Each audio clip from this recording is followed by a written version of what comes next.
Bonjour et bienvenue à notre cinquième session sur la prière. Je pense que nous avons pris une semaine des pauses parce que j'étais en voyage et nous avons affiché l'une des sessions que nous avions fait. Mais aujourd'hui, nous allons continuer sur la cinquième session. Et si on peut faire un petit sommaire, parce que ça fait deuxième semaine depuis que nous avons entendu un message sur la prière. D'abord, rappelez-vous que les enseignements que nous sommes en train de donner sur la prière n'est pas quelque chose de nouveau ni des révélations.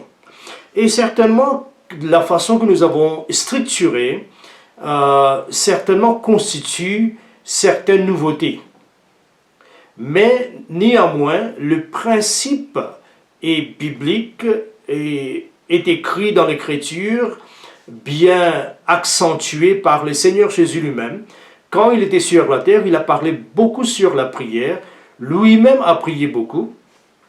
Et moi, je pense que comme je regarde aujourd'hui, ma compréhension de la façon que je regarde la prière ne doit pas être religieuse, c'est une conversation avec Dieu. Mais la prière, c'est aussi l'expression de notre être créature. C'est-à-dire, nous savons très bien que Dieu, comme étant créateur, il n'a pas besoin de quoi que ce soit. Et il a souvent exprimé cela. Par exemple, quand la Bible nous dit que ton Rédempteur ne dort ni ne sommeille. Et certainement, cela parle de Dieu qui n'a pas besoin de repos pour renouveler sa force. Vous voyez, quand il a créé les mondes, souvent il y a des gens qui pensent que Dieu a créé les mondes en 6 jours, et puis il est entré dans les sabbats parce qu'il voulait reposer. Non, parce que le monde était créé dans un état parfait, il n'avait plus rien à faire. C'est pourquoi il est entré dans les sabbats. Et Jésus a pointé à ça quand il a dit que mon Père travaille jusqu'à présent, et moi aussi je travaille, parce que le monde n'était plus ce monde parfait ou parfait que Dieu avait créé. Le monde était devenu pécheur, tombé dans les ténèbres. C'est pourquoi Dieu avait recommencé de travailler, ainsi que Christ, comme il a souligné, lui aussi travaillé. Très important. Et la chose que je voudrais faire aujourd'hui, c'est faire un petit sommaire de ce que nous venons de faire dans toutes les autres sessions, et puis entamer là où nous avions laissé. Nous avions laissé la quatrième session sur la prière d'agrément. Et nous avons mentionné que cette semaine, ou cette session, la session 5, nous allons faire ce que j'appelle la prière des persistants. C'est ce que nous allons voir dans les demi-heures, 20-25 minutes qui nous restent. Mais néanmoins, laissez-moi compléter cette pensée. Comme Dieu, il n'a besoin de rien, nous, comme étant des créatures, nous sommes dépendants. Par exemple, nous avons besoin de respirer, nous avons besoin de manger, nous avons besoin de dormir, et tout cela constitue la dépendance. Et l'une des choses l'activité la plus sanctifiée de notre dépendance et notre être créature, c'est que nous exprimons ça par la prière. C'est-à-dire tout ce que nous avons besoin, comme Jésus a dit, quand vous priez, ne multipliez pas des paroles, parce que votre Père sait exactement ce que vous avez besoin. Et donc nos besoins sont connus de Dieu. Et cela est très important. Donc, je dirais que la prière, c'est la meilleure expression sanctionnée et encouragée par Dieu et qui est attachée à notre être, parce que nous sommes des créatures. Très bien. Alors, nous avons commencé avec Éphésiens chapitre 6, le verset 18, et il y a 3 pensées que j'avais soulignées, que nous n'avons pas entièrement et totalement étudiées. Par exemple, quand Paul dit « faites en tout temps ». Alors, premièrement, il nous parle de la prière continuelle, comme dans les autres versets nous disent. Ils nous disent « prier sans cesse ». Et puis il dit « par l'esprit ». Donc, il y a la prière par l'esprit. Cela ne signifie pas prier en langue, quoique en partie cela peut signifier prier en langue, mais le verset ici par l'esprit ne signifie pas cela, et nous allons voir ça certainement, peut-être dans des exemples que nous allons donner. Et troisièmement, toutes sortes de prières, et cela est très très clair dans la pensée de Paul qui écrivait aux Éphésiens, que nous devons être des gens qui prient toutes sortes de prières. Donc, en effet, si nous avons à prier toutes sortes de prières, cela simplement signifie que toutes sortes de prières existent. Et nous allons voir quelques sortes de prières variées. Nous avons commencé à voir la prière d'intercession, et nous avons dit aussi que chacun de ces prières, soit intercession, prière de la foi, je ne sais pas, prière des requêtes, toutes ces prières ont certains principes qui gouvernent ces prières, qui en effet rend cette prière efficace et puissante. Par exemple, nous avons donné l'exemple d'Abraham qui priait pour Lot. Il intercédait. Et nous avons dit que la prière ou les principes qui gouvernent cette prière, c'est que vous devez être un homme juste. Et ce n'est pas la justice que nous recevons gratuitement comme un don par la mort de Jésus. Et c'est par cette justesse que nous nous présentons devant Dieu. Mais quand la Bible nous parle des justes, il nous parle de notre vie pratique sur la terre. Okay? Notre vie pratique sur la terre, c'est-à-dire que nous sommes des gens qui marchent avec une certaine précision. Cette précision, c'est d'aligner avec la pensée et la volonté révélée dans sa parole. Donc Dieu a révélé ses pensées, ses désirs, sa plaisir, ses pensées, sa volonté, ses principes dans sa parole. Quand nous marchons d'après ces principes, qu'est-ce qui se passe? Nous sommes déclarés, cela simplement signifie que nous sommes en train de grandir dans la justesse ou dans la justice, dans la droiture, des hommes droits. Souvent, les psaumes et les proverbes nous parlent des hommes droits, qui sont comme les palmiers, qui sont étroites, qui sont, pas étroites, mais qui sont bien positionnées, horizontales, verticales. Alors, maintenant, nous voyons que la justice d'Abraham a fait que Dieu l'a écouté. Mais ce n'est pas un principe seulement pour Abraham, parce que si vous lisez Jacques, il nous dit dans Jacques chapitre 5, le verset 16, il nous dit que la prière fervente d'un juste a une grande efficacité. Alors ce que je suis en train de vous dire, que la prière d'intercession a plusieurs principes. Si vous voulez bien écouter cela, allez écouter encore une fois la deuxième et troisième session. Mais nous savons très bien qu'une vie juste rend nos prières efficaces. Et nous avons aussi vu la prière des requêtes, nous avons aussi vu la prière de la foi, c'est-à-dire quand vous priez une fois, vous terminez avec cette prière, vous continuez maintenant à louer Dieu, à remercier Dieu. Ça peut prendre parfois un bout de temps, mais néanmoins, Dieu vous écoutera. La chose que vous devez comprendre toutefois, c'est que l'Esprit de Dieu doit vous diriger, vous donner la sagesse, la compréhension et la pénétration de la parole de Dieu pour décider si cette requête ou cette difficulté que vous avez, c'est la prière de la foi que vous devez faire ou c'est une autre prière. Toutes sortes de prières que Paul a mentionnées. Alors nous avons vu ça. Et certainement, nous avons aussi vu la prière de commande. La prière de commande, ce n'est pas une prière qui est faite à Dieu, mais c'est une prière qui est faite où on fait cette prière envers l'obstacle ou les montagnes. Par exemple, quand Jésus avait dit, si quelqu'un dit à cette montagne, ôte-toi de là et jette-toi dans la mer. Ou Jésus, si vous regarderez, il a parlé avec Lazare, il a dit Lazare sort. Mais Lazare était mort, il ne pouvait pas. Dans le cas de la belle-mère de Pierre, il a saisi la main de sa belle-mère et il a menacé. Il a menacé, réprimandé la fièvre. Alors, la fièvre n'a pas des oreilles, vous ne pouvez pas faire ça, mais Jésus a fait souvent. Il a même dit à cet centenier, va, ton serviteur vit. Il a dit à cette femme dont la fille était possédée d'un démon. Il a dit, va, les démons sont sortis. Ce sont des prières, des commandes. Et Jésus a opéré sur la terre par deux forces, par lesquelles il a opéré des miracles. Premièrement, c'est son autorité, c'est la prière de commande. Quand il a parlé avec la fièvre, il a parlé aux démons. Il a parlé à l'arbre, les figuiers qui étaient maudits. Mais en même temps, il a aussi guéri les gens, délivré les gens en réponse de leur foi. Et dans ces cas-là, c'était l'onction libérée en réponse de la foi des gens. Ça, c'était des outils ou des éléments que Jésus a utilisés. Donc la prière de commande, c'est ça. C'est un peu comme Josué qui a dit, les soleils, arrête-toi, la lune, arrête-toi. Et pour à moins 12 heures du temps, les soleils n'ont pas bougé. Et nous savons très bien c'était quoi. On n'a pas besoin d'expliquer cela d'une façon scientifique, mais l'effet en est que le soleil est resté et la lune est restée.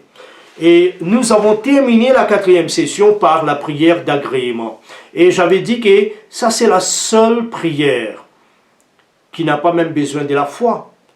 Et les exemples que nous voyons dans la Bible, c'est par exemple, vous verrez Pierre était jeté en prison, Hérode avait tué Jacques, il avait mis Pierre en prison, et il avait l'intention de les tuer aussi, de les tuer certainement.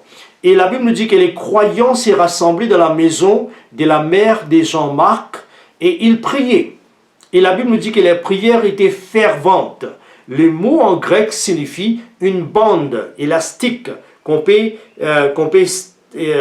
élargir ou tirer. Vous comprenez la tension. Et il priait avec la tension. Mais la Bible nous dit très clairement aussi que quand Pierre, par l'intervention de Dieu, a été libéré, quand il est sorti, et il est allé directement à la maison de la mère de Jean-Marc, là où les gens étaient réunis pour intercéder, pour prier pour Pierre. Quand il est arrivé là, les gens étaient en pleine prière, avec force et fervacité. Et la Bible nous dit, qu'est-ce qui s'est passé? Une servante est allée voir à la porte pour voir si vraiment la personne qui est de l'autre côté, c'est qui? Et elle a vu Pierre, elle a laissé la porte, elle est venue dire aux autres que Pierre était là. Les autres ont dit, c'est impossible. Elle a insisté, elle a dit, non, Pierre est là, c'est Pierre. Et on dit alors, dans ces cas-là, c'est son ange. En effet, les mots ange là signifient, c'est son esprit. C'est son esprit, c'est-à-dire, c'est là simplement, signifie qu'il est mort. Maintenant, son âme promène. Et quelque chose comme ça. Et simplement, ce que je suis en train de souligner, c'est que tous ces gens qui priaient avec fervacité, priaient avec beaucoup de dévouement, sincérité, n'avaient pas de la foi. Mais Dieu avait entendu leurs prières. Alors ça, c'est très très important. C'est là que nous avions terminé notre session, 4e session. Maintenant, je voudrais vous parler un peu de la prière des persistances et actions de grâce. Par là, nous allons terminer. Ok, il nous reste un bout de temps et nous allons terminer. Mais néanmoins, la prière des persistances, j'avais introduit la pensée dans notre session précédente. Ok, alors, il y a des paraboles que Jésus a données dans Luc chapitre 11 et chapitre 18. Chapitre 11, versets 1 à 13 et 18, versets 1 à 8. C'est des paraboles dans lesquelles Jésus a souligné une réalité.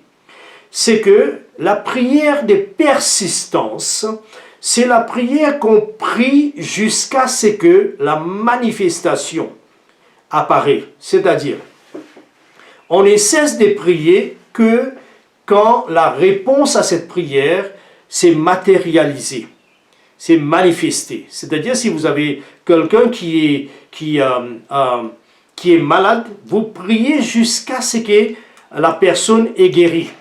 Vous ne cessez pas. Pourtant, l'intercession, la différence entre intercession et prière persistance, c'est que l'intercession, d'abord, c'est un fardeau qui est conçu dans le cœur de l'Esprit Saint, mais déposé dans votre esprit. Et tant que les fardeaux restent, vous priez. Quand les fardeaux, quand vous avez touché les trônes de Dieu, quand votre prière a été exaucée, les fardeaux automatiquement sera enlevé et vous allez cesser de prier. Ça, c'est intercession. Mais la prière des persistances, c'est que vous priez, comme Jésus a dit, frappez jusqu'à ce que la porte s'ouvre. Il a dit priez, et dans les Grecs, il a dit demandez et l'on vous sera donné. Mais les sens conjugal de grec, c'est prier et continuer à prier et l'on vous sera donné. Et on vous sera donné. Vous comprenez cela? Donc ce n'est pas comme si vous priez et puis vous arrêtez. Non, celle-là, c'est un fardeau que Dieu a mis et qui n'est pas enlevé à moins que les résultats ou la réponse à cette prière se matérialise. Ça, c'est très, très important. La différence entre intercession et persistance. Alors, dans ces exemples que Jésus a dit, dans chapitre 11, il a parlé d'un homme qui avait un ami qui est arrivé chez lui minuit et certainement il n'avait rien mangé comme il venait de ses longs voyages. Alors, cet homme maintenant est allé vers une deuxième amie. Ok? Et celui-là, c'était un voisin pas trop proche, mais quelque part là-bas. Et il n'est pas parti chez un voisin immédiat parce que ce ne sont pas ses amis. Il est parti chez un ami, donc c'est ce que Jésus était en train de souligner. Et il frappe à la porte et cet homme, cet ami dira de l'intérieur de la maison, « Je suis déjà au lit », c'est-à-dire je suis déjà en plein sommeil, tu me déranges. Les enfants sont endormis, je ne peux pas les déranger. Nous sommes tous endormis ici.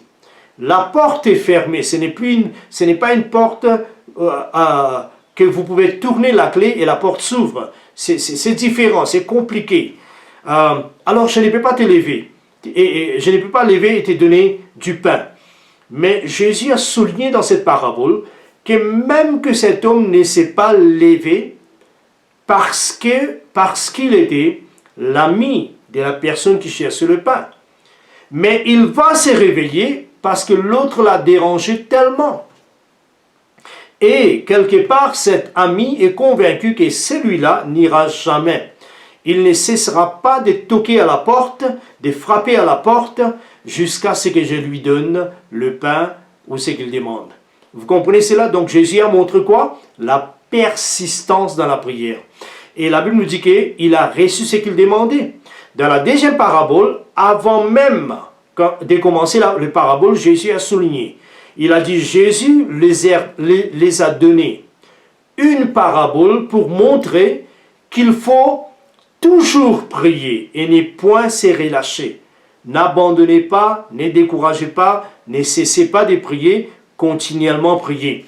Et ça, c'est la prière persistance. Et dans cette parabole, deuxième parabole, Jésus dit qu'il y avait une femme, une veuve, et que cette veuve avait des ennemis. Peut-être que ce sont des voisins qui abusent de la faiblesse de cette dame.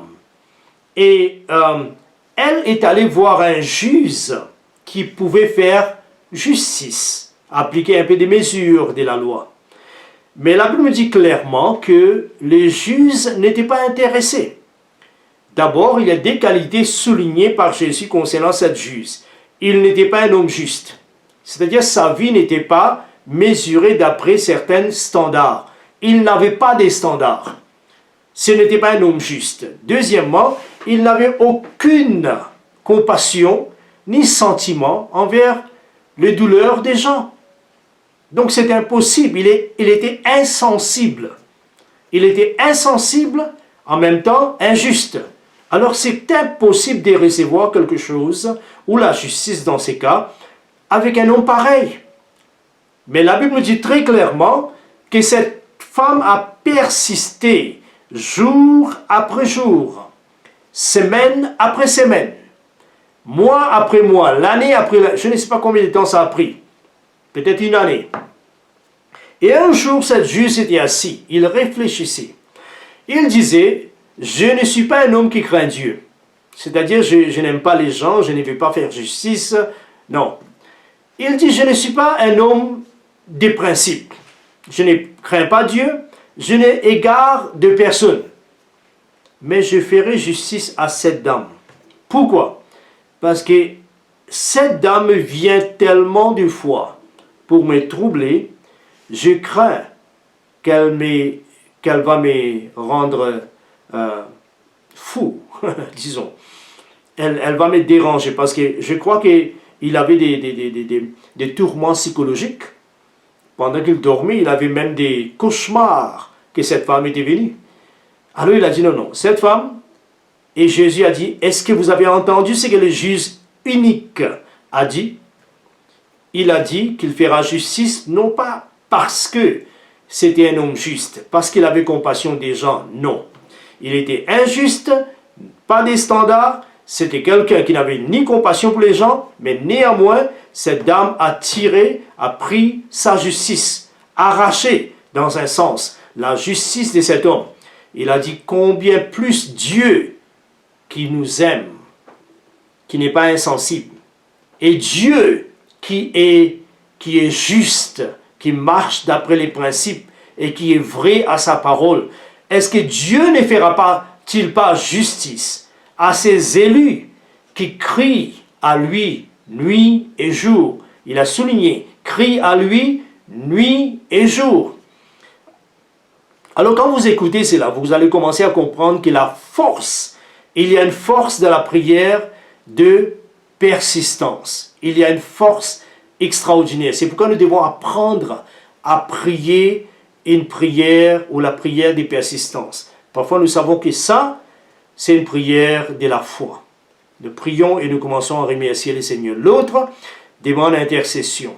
L'autre demande prière de persistance. L'autre, c'est prière des commandes.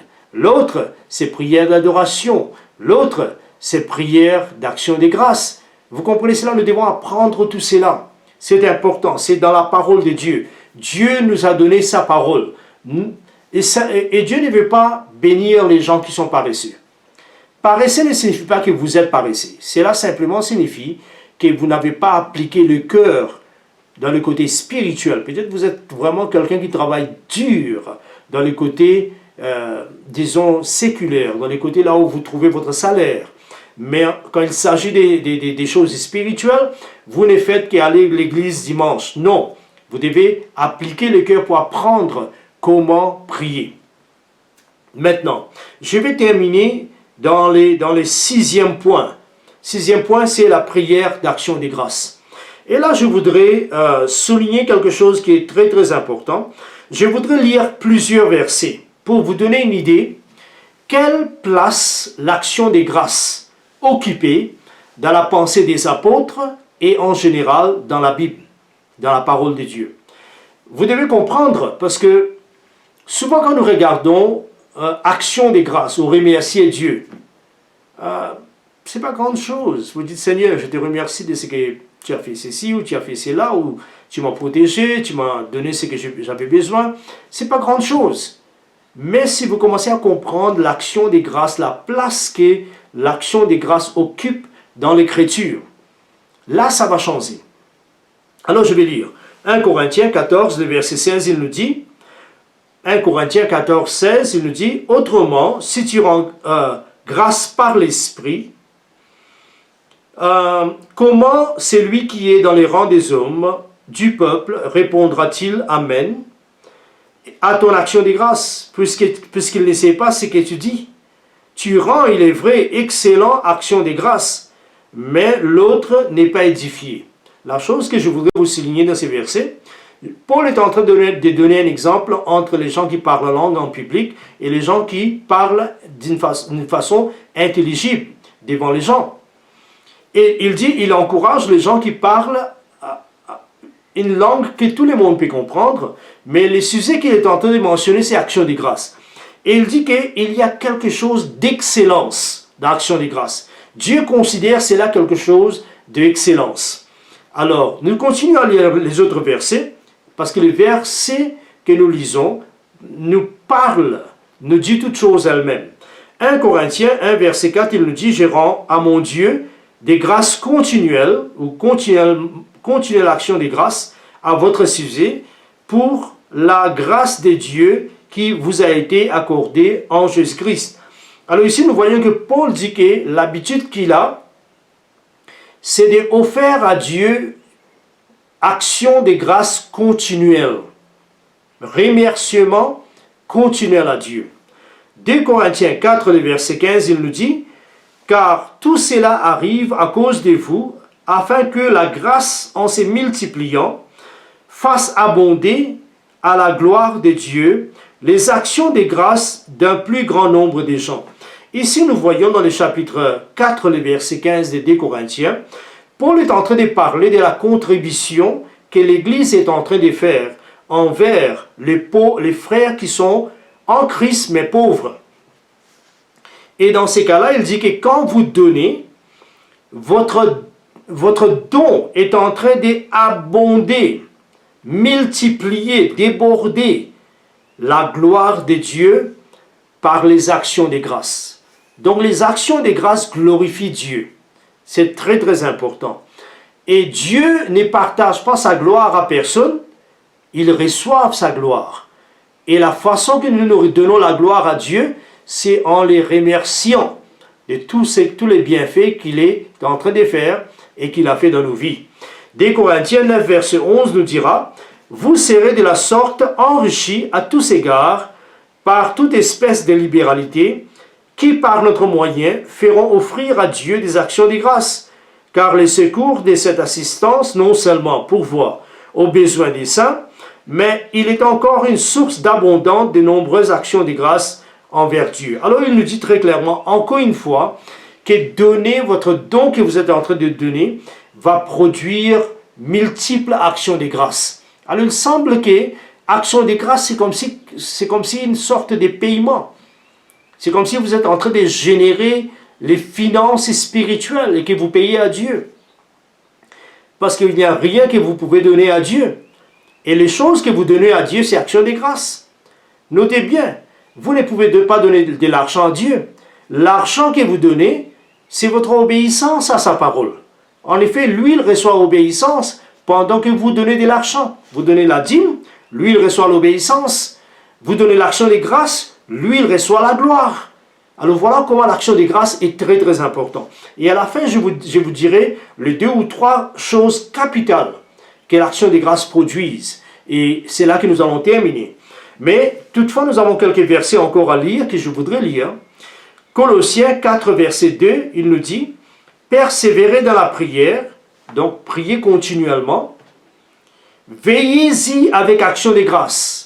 Donc, pourquoi veillez-y? Qu'est-ce que cela signifie? Veillez, prenez soin que vous terminez vos prières toujours avec action de grâce. Vous voyez ça? Ça, c'est vraiment intéressant. Voilà comment est-ce que la Bible voit action de grâce. 1 Timothée 2, verset 1, il nous dit, 1 Timothée chapitre 2, le verset 1, il nous dit, « J'exhorte donc avant toute chose à faire des prières. » Numéro 1, des supplications, de requêtes, des actions de grâce pour tous les hommes. Ça, c'est vraiment intéressant. Nous devons être capables de remercier. Parfois, remercions Dieu simplement pour les gens qui font le mal à nous. Remercions Dieu de ce que Dieu les utilise pour, dans un sens, même si eux font le mal, Dieu les utilise pour produire en nous la patience et d'autres choses. Psaume 26, le verset 7, il nous dit, « Pour éclater en action de grâce et raconter toutes tes merveilles. » Alors quand nous sommes en train d'éclater en action de grâce, en remerciement, nous sommes en train de raconter ces merveilles, répéter ces merveilles. Les psaumes 50, et c'est ce que j'aime, par là je vais terminer. Les psaumes 50, le verset 14, il nous dit, « Offre pour sacrifice à Dieu des actions de grâce et accomplis le vœu envers le Très-Haut. » Les psaumes 50, le verset 23 nous disent, « C'est lui qui offre pour sacrifice des actions de grâce, mais glorifie. » Et à celui qui veille sur sa voie, je ferai voir le salut de Dieu. Alors, notez bien quelque chose qui est très important ici. Quand nous sommes en train de remercier Dieu, moi je crois sincèrement, il y a des temps, ce que nous devons faire qui constitue aussi la prière. Vous devez ne pas prier pour quelque chose, ne demandez rien. Asseyez-vous, commencez à remercier le Seigneur. Réfléchissez à toutes les bonnes choses qu'il a fait. Racontez ses merveilles à lui-même. Pensez un peu 5 ans de cela, qu'est-ce qu'il a fait? Commencez à remercier le Seigneur. Pensez les gens que vous avez rencontrés dans votre vie, qui vous a béni. Commencez à remercier le Seigneur pour ça. Passez un temps à remercier le Seigneur. Je vous dirai qu'est-ce qui va se passer. Numéro 1, ça va sanctifier, purifier votre esprit. Laissez-moi vous dire ceci. La vie est méchante ou méchante. La vie n'est pas juste. La vie n'est pas juste. Dieu est juste, mais la vie n'est pas juste. Qu'est-ce que cela signifie? Quand nous sommes en train de cheminer dans la vie, il y a beaucoup de déceptions, beaucoup de découragements, beaucoup de choses que nous avons priées, on n'a pas reçues. Et avec le temps, on passe là-dessus et on continue. Mais ce que nous ne savons pas, c'est qu'il y a beaucoup de choses qui collent avec nous. Et nous l'emportons, cela devient de lourds fardeaux. Vous voyez, et qu'il y a des amertumes, manque de foi. Et seulement quand nous arrivons à un point identique au dernier problème que Dieu n'a pas soulevé, c'est là que nous voyons l'incrédulité qui domine nos cœurs. Et quand vous commencez à présenter des actions de grâce, l'Esprit de Dieu purifie tous les découragements, tous les manques de foi que vous aviez. Ça, c'est la première chose que Action de grâce fera. Deuxièmement, Action de grâce produit en nous ce que nous appelons la gratitude, la reconnaissance. Alors, nous ne sommes pas des gens qui sont en train de toujours présenter des complètes. Les boulots n'est pas bon, le patron n'est pas bon, la salaire n'est pas bonne, ceci n'est pas bon, l'autre n'est pas bon. Il y a tellement de murmures. Mais quand nous commençons à remercier le Seigneur continuellement, présenter des actions de grâce après toutes nos prières, qu'est-ce qui va se passer? Nous produisons en nous-mêmes un cœur plein de gratitude, plein de reconnaissance et plein de santé. Et dernièrement, quand nous remercions Dieu, Jésus, qu'est-ce qu'il a fait? La Bible nous dit qu'il a pris le pain. Avant de casser le pain, il a remercié le Seigneur. Il a donné action de grâce. Les mots action de grâce dedans, c'est euchariste, qui vient du mot charis, signifie grâce. Grâce est cette matériel spirituel céleste qui répond à tous nos besoins. Alors quand Jésus a rendu grâce, il a déposé grâce dans le pain. C'est pourquoi quand nous mangeons avec un mauvais cœur, nous allons tomber malades, la Sainte Seine. Quand nous allons manger avec un bon cœur pur, nous serons bénis parce qu'il y aura une grâce qui sera communiquée. Donc la grâce vient vers nous dans la Sainte Seine parce que nous remercions et nous plaçons de la grâce. Comment est-ce que nous faisons cela? En rendant la grâce. C'est comme ça que Jésus a pris la coupe et il a rendu grâce avant de donner. Et cette coupe et le pain représentent le corps et le sang de Jésus qui communiquent la grâce. Même quand Jésus devrait multiplier, un exemple que je donne, multiplier le pain et les poissons pour donner à 5000 hommes ainsi que les femmes et les enfants, il a rendu grâce. Après, il a brisé ou cassé les pains. Quand il a rendu grâce, il a placé la grâce dedans. C'est pourquoi le pain s'est multiplié et les poissons s'est multiplié. Voilà ce que je voulais vous enseigner aujourd'hui. La prière, je pense passer un peu sur agrément et intercession et tout ça, mais la prière de persistance et la prière d'action de grâce. Alors je vous encourage et ma prière est que Dieu vous bénisse et que vous appreniez comment prier, vous enrichissez votre vie de prière. Voilà. Alors pour moi, serait-ce que là, je termine ici et que Dieu vous bénisse et on vous verra dans la 6e session, là où nous allons parler, c'est quoi prier en esprit.